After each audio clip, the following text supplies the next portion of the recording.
धम्मपद गाथा क्रमांक 399 399। आज 18 फरवरी 2021। ये धम्मपद के गाथा की देशना तथागत भगवान बुद्ध ने राजगृह के वेणुवन में रहते समय की है। गाथा है, अक्को संवध बंधनं च अदुष्ठो यो तितिक्षति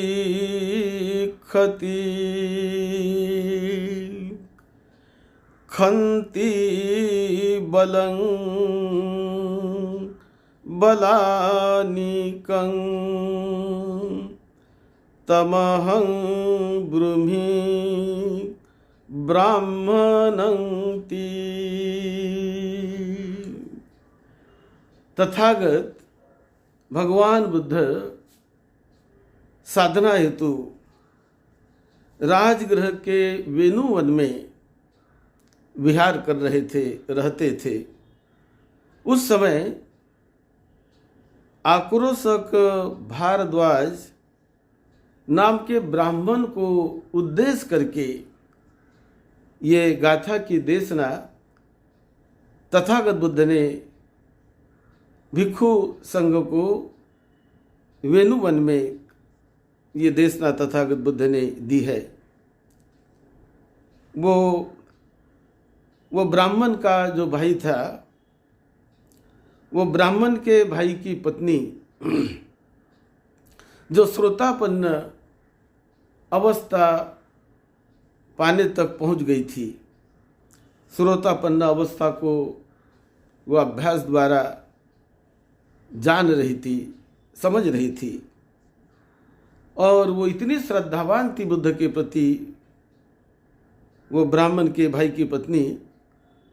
तो वो खकारने के समय, तो कभी खांसते समय या कभी लड़खड़ाते समय, हर समय वो तथागत भगवान बुद्ध को प्रणाम करती थी और नमो तस्स भगवतो अरहतो ऐसे महामंत्र को वो कहती थी।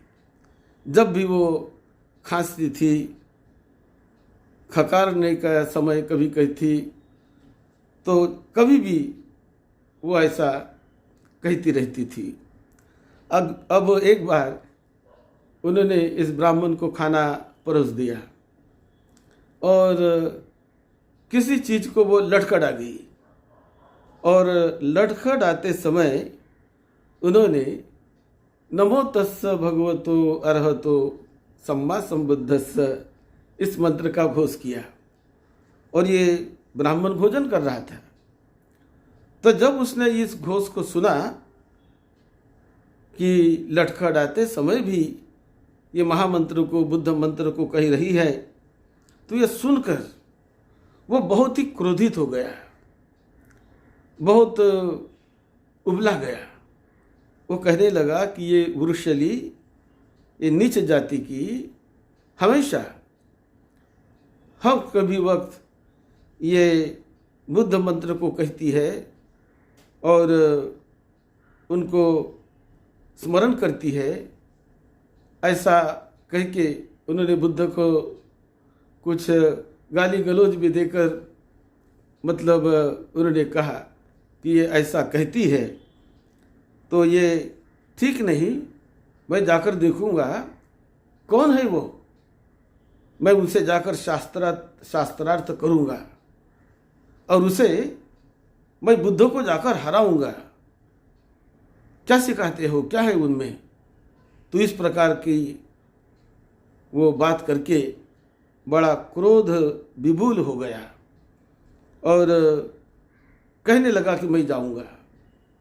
तो वो स्त्री कहने लगी, ठीक है आपकी इच्छा, आप जाइए, लेकिन वह स्वयं जानती थी कि जो भी बुद्ध के पास जाता है तो बुद्ध में वो धम्म का बल है, वो धम्म की शक्ति है कि वो बुद्ध को कोई परास्त नहीं कर पाता, आज तक नहीं किसी ने परास्त किया। तो ये वो अच्छी तरह जानती थी। तो उन्होंने कहा ठीक है जाइए, आप जाइए। तो एक दिन मतलब वो बड़े क्रोध से क्रोधाभिभूत होकर वो बुद्ध के पास गया और बुद्ध के पास जाकर उन्होंने बुद्ध को प्रणाम भी नहीं किया और खड़ा होकर मैं शास्त्रार्थ करूंगा, इनसे पूछूंगा इनको कुछ, ऐसा सोचकर बड़ा उलबुल आया हुआ था। और वो प्रणाम न करते हुए भी बुद्ध के पास गया और पास में जाकर खड़े खड़े ही खड़ा रहकर उन्होंने बुद्ध को एक प्रश्न पूछा, क्या काटकर मनुष्य सुख की नींद सो पाता है? सुख की नींद सोने के लिए क्या काटना पड़ता है? क्या काटकर वो सुख की नींद सोता है? ऐसा प्रश्न पूछा। और किससे शोक नहीं करता मनुष्य अपने जीवन में, किससे वो शोक से दूर हो जाता है? तो ये दो प्रश्न उन्होंने पूछे। तब बुद्ध ने उत्तर में कहा, मनुष्य क्रोध को काट कर ही वो सुख पूर्वक सोता है। जो क्रोध में अपने मन को जगाए रखता है उन्हें कभी सुख की नींद नहीं आती। क्रोध कभी आदमी को सुखी नहीं रहने देता, शांति नहीं मिलती जिनके मन में क्रोध खलबला रहा हो। तो बुद्ध ने उत्तर दिया और फिर उन्होंने कहा कि क्रोध को त्यागने से ही, यदि क्रोध का त्याग करो तो जीवन में शोक नहीं आता, दुख नहीं आता। तो ये बात जब उन्होंने कही, क्योंकि ये क्रोध जो है जब भी मनुष्य के मन में उभर आता है तो यह क्रोध एक विष जैसा वो काम करता है, जहर जैसा काम करता है, विष जैसा काम करता है क्रोध मनुष्य के जीवन में। तो ये बात जब बुद्ध ने समझाई उसको, उन्होंने जो प्रश्न पूछा, तो इससे वो इतना श्रद्धालु बन गया। उनको लगा कि बुद्ध ने कितनी ऊंची बात कही है, ये कितनी सही बात है। और इतना श्रद्धालु बनकर वो तो उनसे लड़ने के लिए गया था, लेकिन बुद्ध को प्रणाम करके प्रवज्जित होकर वो भिक्षु बन गया और भिक्षु बन के वो अरहत भी बन गया। फिर उसके बाद उसका दूसरा छोटा भाई, जिसका नाम था आक्रोशक भारद्वाज, जब उसने सुना कि मेरा बड़ा भाई वो इस प्रकार जाकर वो भिक्षु बन गया है और ये अच्छा नहीं है, ऐसा सोचकर ये जो आक्रोशक नाम का भारद्वाज था, ये ब्राह्मण, ये बड़ा गुस्से में आ गया। बहुत क्रोध इसके मन में उन्होंने इकट्ठा कर लिया और बड़े क्रोध में आकर वो भी गया बुद्ध को मिलने के लिए और वहां जाकर बुद्ध को गाली गलौज करके, खरी खोटी सुनाकर और असभ्य वचन बोलकर वो बुद्ध को कुछ गाली गलौज करने लगा वहां जाकर, बुद्ध के पास जाकर। तो सारा बुद्ध ने सुन लिया और सुनने के बाद बड़े शांतिमय ढंग से बुद्ध ने उसको अन्नदानी ऐसी जो अनुपूर्वी धम्म का बुद्ध ने उनको उपदेश दिया। और ये उपदेश से ये दूसरा आक्रोशक भारद्वाज ब्राह्मण भी बड़ा श्रद्धालु बन गया, बदल गया उसका चित्त, और वो भी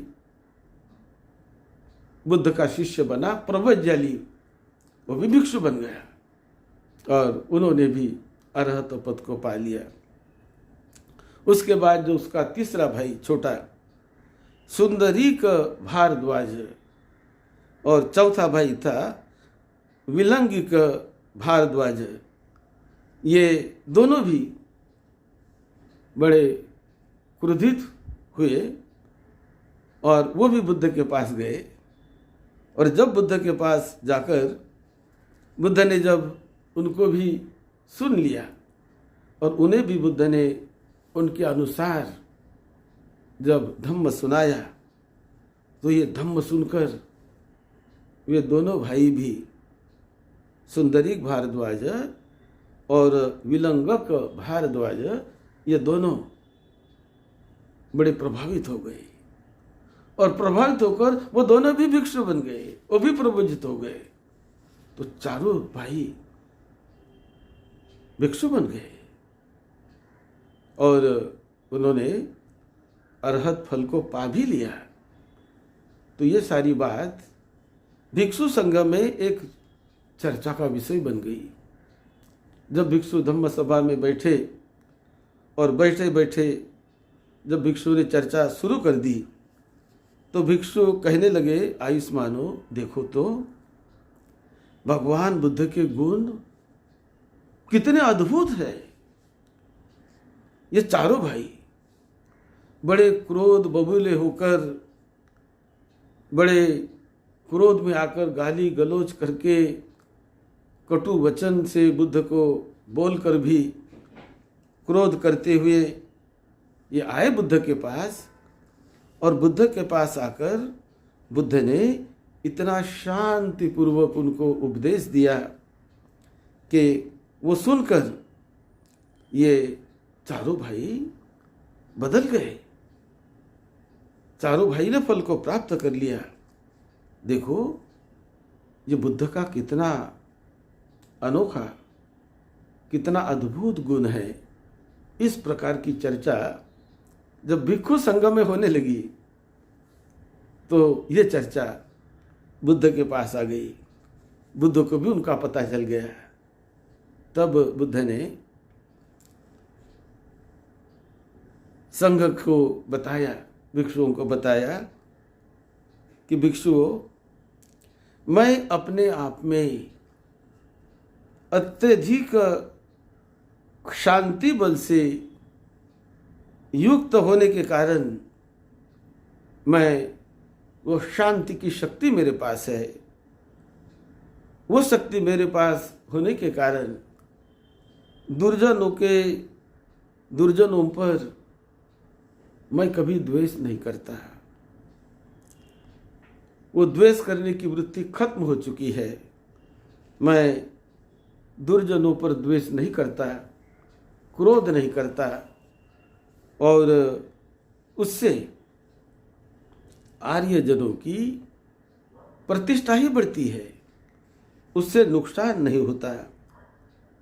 जो मनुष्य, बुद्ध ने ये गाथा भी कही कि जो मनुष्य, जो कोई व्यक्ति चित्त को दूषित करके दुर्जनों के अपशब्द को या उनके मारपीट की तरह कभी निर्माण हुए कलह को भी जो व्यक्ति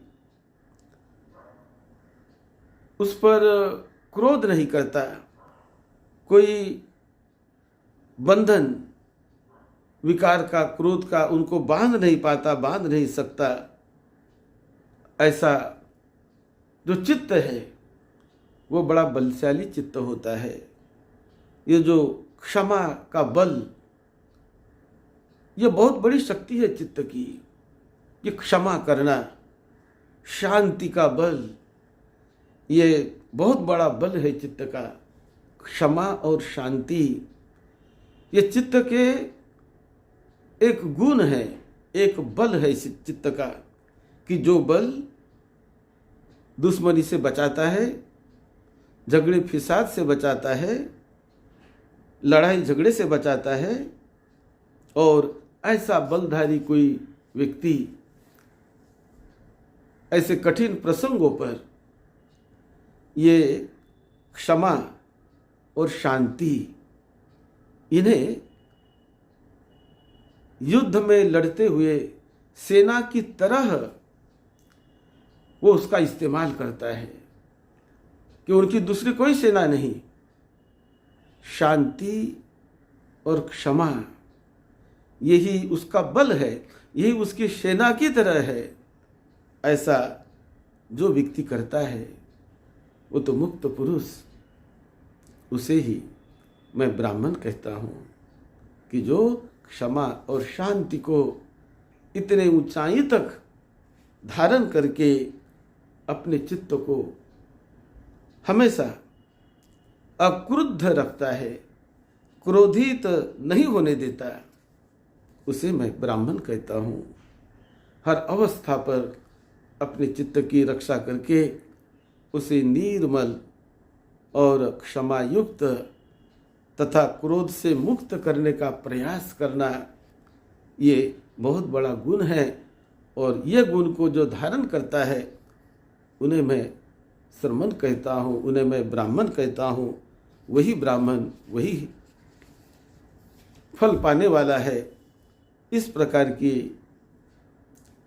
उपदेश तथागत बुद्ध ने किया भिक्खु संघ को, और ये गाथा कही, अक्कोसं वध बंधनं च अदुट्ठो यो तिथिकथि खंति बलं बलानिकं तमहं ब्रूमि ब्राह्मणंति।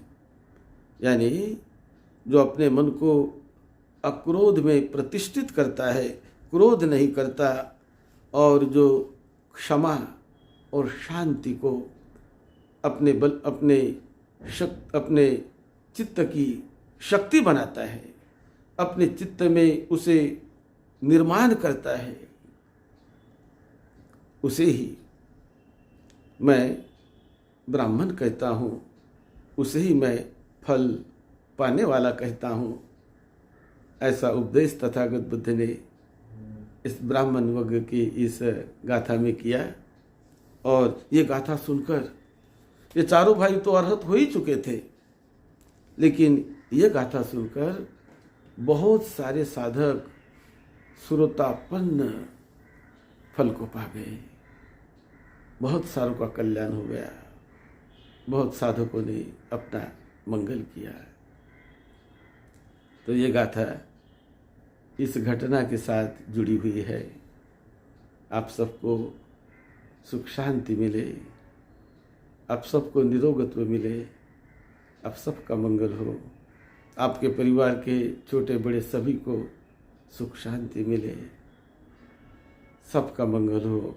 यही मंगल मैत्री के साथ सद्धम्म की सेवा में, आपकी सेवा में डॉक्टर भदंत राहुल बोधी महाथेरो। आप सबका मंगल हो।